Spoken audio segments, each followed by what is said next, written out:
esta muestra que estoy preparando, que tiene muchos panoramas de paisaje y muchas vistas desde lo que se llama vuelo de pájaro.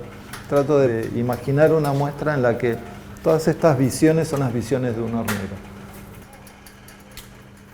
Y el hornero, al ser rojo, en realidad es más bien tierra rojiza su color. Pero yo trabajo mucho con el paisaje que está entre Brasil, Paraguay, Argentina y la aparición de la tierra roja, que es a la vez de los primeros pigmentos utilizados. Entonces el rojo aparece como tema en esta muestra.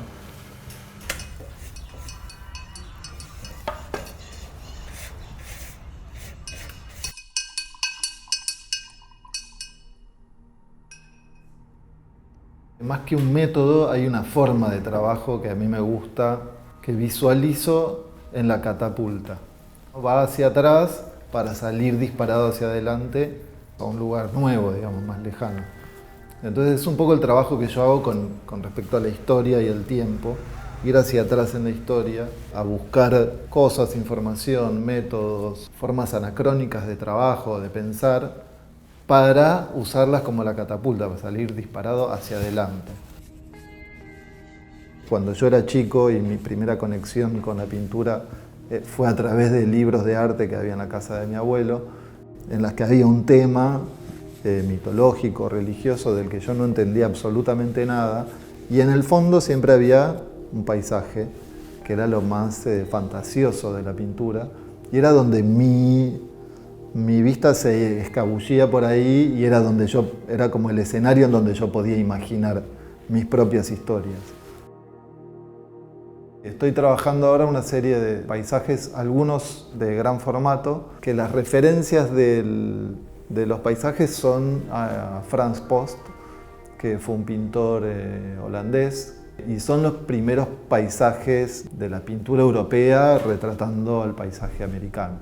Y que es una de las referencias que estoy usando como estos paisajes que revisito y donde vuelvo yo a proponer algo. En este caso son unas figuras geométricas muy grandes que remiten a Eisenberg con respecto al paisaje americano, pampeano. Entonces es la oposición de una forma al horizonte. Y yo estoy trabajando con estas referencias cruzadas, también con la idea de que las producciones de otros artistas pueden ser combinadas y continuadas. No hay nada estanco, no hay nada quieto en el arte. Uno piensa que la pintura es algo quieto, inamovible, y esa es una visión museográfica de conservación, pero desde el lado del artista todo eso es algo movible continuamente.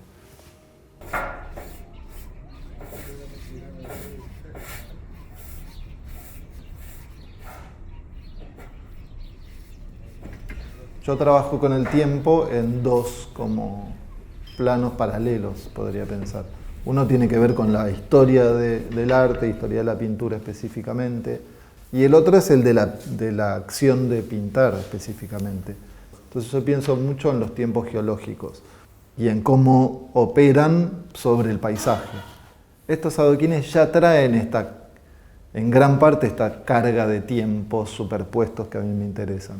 Por un lado tiene los tiempos geológicos específicamente en la formación de estas rocas, que son rocas ígneas, que se formaron hace miles y miles de años, y después tiene un tiempo de uso urbano. Entonces por ahí tienen 100 años de uso urbano.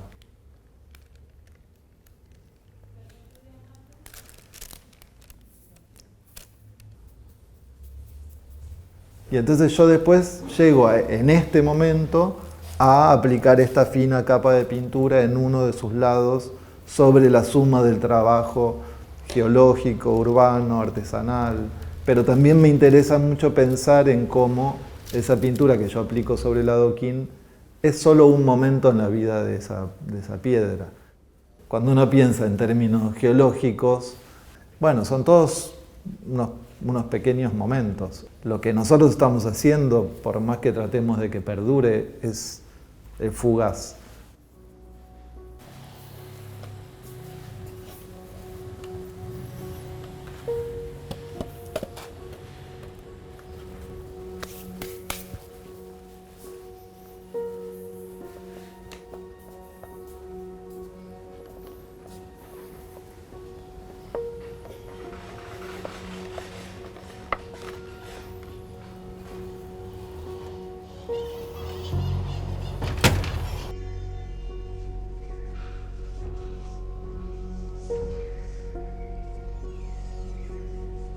A mí me resulta mucho más fácil tratar de pensar cuándo empieza una obra que cuándo termina.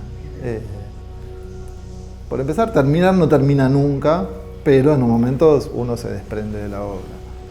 Ese comienzo de la obra está en el comienzo de la humanidad, que tiene que ver mucho para mí con el comienzo de la pintura, el dibujo y tal vez la cocina. Mis obras empiezan en algún punto por ahí. Y después sí hay un momento en el que me tengo que desprender de la obra. Lo que yo siempre digo es cualquier obra que esté en mi taller no está terminada porque corre el peligro de que yo le vuelva a hacer algo encima.